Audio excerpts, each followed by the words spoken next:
0312, November 3rd, 1943. Night sky over Wilhelmshaven, northern Germany. The darkness is absolute, a heavy, suffocating curtain that swallows the sea, the clouds, and even the outline of the earth. Far below, the harbor sleeps under a ceiling of fog so thick that not even the moon can cut through it. German observers in their towers breathe easier tonight. No bomber, they believe, can find a city buried under this kind of weather. The night is their shield. The clouds are their armor. But high above the fog, a formation of B-17s drifts silently through the darkness, their engines reduced to a low, steady vibration. The pilots see nothing. No coastline, no lights, no horizon. To the naked eye, the world has vanished.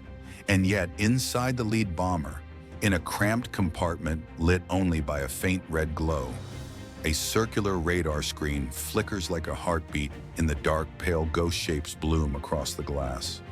A curved line, the shoreline. A cluster of bright echoes, the harbor. Long, thin reflections, rail lines and loading docks. To the radar operator, the city of Wilhelmshaven appears as clear as daylight, even though the crew outside sees only darkness. For the first time in this war, an American aircraft is navigating Germany not with eyes, but with electronic vision. Tonight, the clouds will not protect the Reich. Tonight, the Americans have found a way to see through the night sky itself. And within minutes, Germany will realize that their greatest shield has just become useless. Inside the lead B-17, the faint glow of the radar scope is more than just another instrument. It is the centerpiece of a revolution. The crew calls it H2X, but the men who truly understand what it can do have begun calling it something else. Mickey, the electronic eye that never blinks. Where maps fail, where searchlights cannot reach, where clouds bury entire cities, this machine draws a picture from nothing but reflected radio waves. It reads the shape of the earth the way a blind man reads with his fingertips. Patiently, unerringly, without ever needing light. And H2X is only the first part of a new American strategy. During the day, bombers can now strike targets hidden beneath storms that once grounded them for weeks. But at night, in the blackest hours when the Luftwaffe once ruled uncontested, another machine is waiting in the dark. The SCR-720 radar, mounted inside the nose of America's newest night fighter, the P-61 Black Widow. To the German night fighter pilots, the darkness has always been an ally. Their radar, the Liechtenstein set, is clumsy, heavy, and blind at short ranges. But for years, it was all they needed. Darkness hid them, darkness protected them. Darkness slowed the Americans down. But the SCR-720 does not fear the night. It cuts through it. It hunts through cloud banks, locks onto targets beyond human sight, and guides its aircraft directly behind a German fighter that still believes it is invisible. Two machines, two different missions, but they share one purpose: to reclaim the night sky and turn it into a battlefield only America can see tonight. The Reich will face something it has never faced before. An enemy that does not rely on the moon, the stars, or the human eye. An enemy guided by invisible waves. An enemy with eyes in the night sky. For almost 4 years, the night had been Germany's greatest ally. When the sun went down and the clouds settled over Europe, the war changed shape. The sky turned into a labyrinth of shadows, a place where human eyes failed and hesitation became fatal. In this darkness, the Luftwaffe held a terrifying advantage. Germany had built an entire empire of night defense. radar towers stretching across the coast, command bunkers buried under concrete, and squadrons of night fighters guided by the sharp blue glow of their Liechtenstein sets. Every bomber that entered this world of shadows was stepping into a trap designed with mathematical precision. American crews knew this all too well. They had flown into storms so dense the wings iced over, through cloud layers so thick that daylight itself disappeared. They had released entire payloads over targets they could not see, praying the bombs would fall somewhere close to the intended mark. More than once, a mission was ruined not by German flak, but by weather that turned Europe into a blindfold. And on the nights when the clouds finally parted, a new danger waited. The German night fighters invisible until the last second. They slipped in behind bomber formations, guided by radar and ground controllers who knew every corridor of the night sky. Before the Americans could react, their aircraft were already burning. To fight in darkness was to fight on Germany's terms. The Reich believed this advantage would last forever. After all, how could any pilot navigate the sky without seeing it?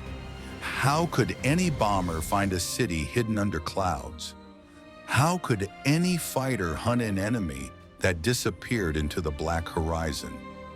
It was a problem every Allied commander knew the Americans had to solve, but no one yet understood how. And then came the machines that could see what no human eye could. The H-2X radar did not look like a weapon. It had no wings, no barrel, no explosive charge, just a smooth black dome hanging beneath the belly of a bomber, spinning quietly as if listening to the earth itself. Yet inside that dome was a secret the Germans had never prepared for. A microwave heart beating at 10 gigahertz, sending out pulses so sharp and so fast that even clouds, fog, and coastal mist could no longer hide a city. Each pulse struck the ground, bounced back, and painted a ghostly map on a circular screen. Ports appeared as bright clusters, river mouths as sweeping curves, factories as solid blocks of light. To the crew watching that screen, the world below no longer needed sunlight. The radar itself became their sky, and opposite it stood Germany's pride, the Liechtenstein set. A radar born early in the war, operating on a wavelength nearly 20 times longer. Its spider-like antennas, the infamous matrazzi, caught the wind like a steel net, dragging at the aircraft, slowing it down, blinding it at close range, and revealing its presence long before the pilot wanted to be seen. It was a machine built for another era, another kind of darkness. Then came America's Night Hunter, the P-61 Black Widow. In its nose sat the SCR-720, a radar so advanced it could sweep a full circle of sky and pick out a single aircraft hidden inside a storm, ranges that Liechtenstein struggled with, 5-6 miles. The SCR-720 read with ease. Angles that confused German operators were rendered as clean, geometric vectors on the American scope. Where the German radar whispered, the SCR-720 spoke with absolute clarity. It was not just a difference in technology, it was a difference in philosophy. Germany built radars to defend the night. America built radars to own it. And when these machines finally faced each other in the sky, one dragging metal cages through the wind, the other slicing the darkness with invisible precision, the outcome was no contest. The night had a new master. Inside the lead Pathfinder B-17, a young radar operator named Lieutenant Frank Mallory leaned over the glowing H-2X scope, headphones pressed tight against his ears. He had flown dozens of missions before, but never one like this. Outside the window was nothing but ink-black emptiness. No stars, no horizon, no hint of the earth below. The aircraft might as well have been drifting through space. Yet on his screen, Wilhelmshaven was right there. Bright, steady, unmistakable. Mallory's voice was calm, but the crew could hear the tension beneath it. Targets confirmed. Beginning bomb run. What the pilot saw was nothing. What Mallory saw was a city. As the bomb bay doors opened, snow like frost blew into the cockpit. The crew braced for flak.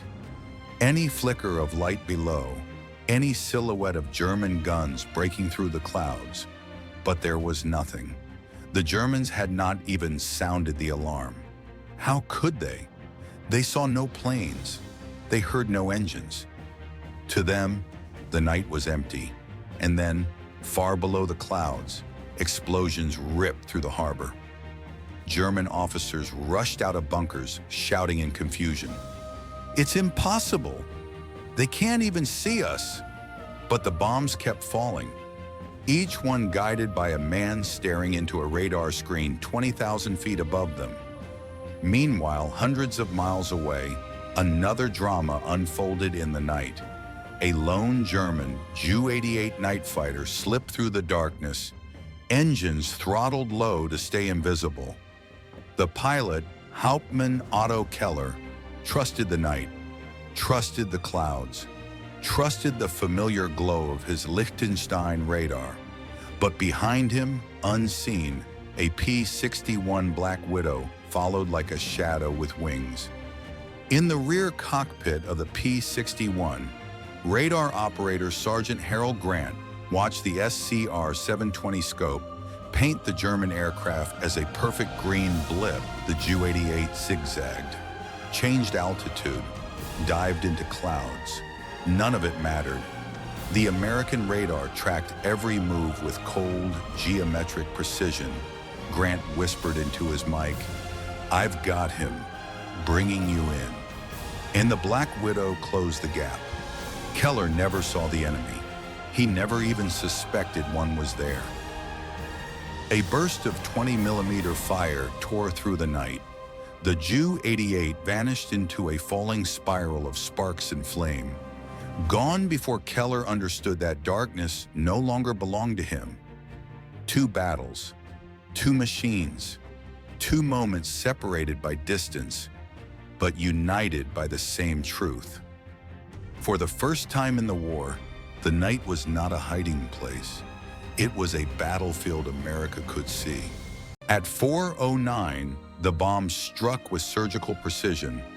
Detonations tearing through fuel tanks, storage depots, and dockyards that no American crew had ever seen with their own eyes that night. German searchlights snapped on in panic, waving blindly across the sky, slicing through clouds that hid nothing and revealed nothing. They found no silhouettes, no shadows, just emptiness. In the command bunker below, officers stared at the first reports in disbelief. Impossible. They should be blind, one muttered. But the explosions outside kept answering the question they refused to ask. What if the Americans don't need to see us to destroy us? Above the clouds, the B-17s were already turning home, untouched. They had flown into a storm, dropped bombs through a wall of fog, and emerged without losing a single aircraft to flak. For the first time, Germany understood that weather, their most trusted defender, had just switched sides, and the shock did not end there. Across the night sky of Western Germany, strange reports began flooding Luftwaffe radio channels. Night fighters disappearing without firing a shot, crews claiming they were attacked by an enemy they could not see, ground stations insisting no Allied aircraft were present. One operator whispered over the line, "Something is hunting us in the dark." He was right.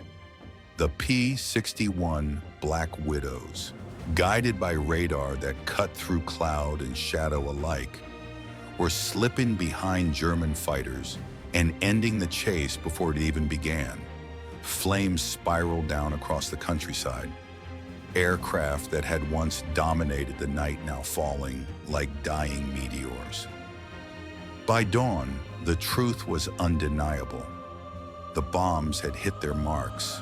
The night fighters had been outmaneuvered, and Germany's greatest weapon, darkness, had become meaningless. For years, the Reich believed the night sky belonged to them.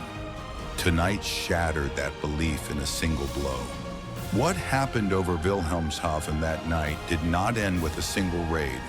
It rewrote the logic of the air war.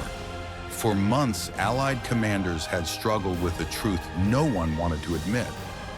Germany's greatest defense was not its guns, its fighters, or its fortresses. It was the weather. When storms rolled in or winter clouds sealed the continent in gray, the Allied air campaign slowed to a crawl. Entire offensives stalled because aircraft simply could not see. But once the H-2X entered the sky, that equation collapsed.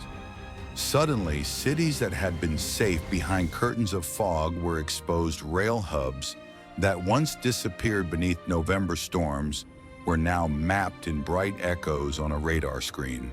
Targets the Germans believed untouchable became vulnerable every day, every night, in every season. The psychological shock was worse. Germany had spent years constructing a doctrine around the nighttime. A belief that darkness could be shaped, defended, controlled. Their night fighters were trained to stalk the void, relying on a kind of hunting instinct sharpened by experience and helped only crudely by their aging Liechtenstein sets. But the SCR-720 erased that entire tradition. It did not stalk. It calculated. It did not sense. It measured. It turned a primal hunt into a mathematical inevitability. And German pilots, long masters of the night, now felt exposed in the very element that once protected them. Reports from surviving crews spoke of lights appearing where none should exist, of enemy fighters materializing from complete darkness. The fear was not merely of the aircraft, it was of the technology guiding them. The lesson was unmistakable. In modern war, the side that sees first wins, even in total darkness. This shift rippled far beyond one battle. It accelerated the collapse of German air defenses. It allowed the Allies to maintain constant pressure on industrial targets. It broke the myth of night invulnerability that the Luftwaffe depended on, and it marked the birth of a new age, a world where information, not visibility, dictated who controlled the sky. Radar had not just changed the battlefield, it had changed the very definition of power in the air. The night over Germany changed forever when radar lit the darkness. But this is only one chapter, one hidden struggle in a war filled with secrets, shadows, and moments the world never truly saw. If you want to walk deeper into those unseen stories, to witness the battles fought behind clouds, mountains, oceans, and silence, join us at Oblivion Archive, where the untold histories of World War II are still alive.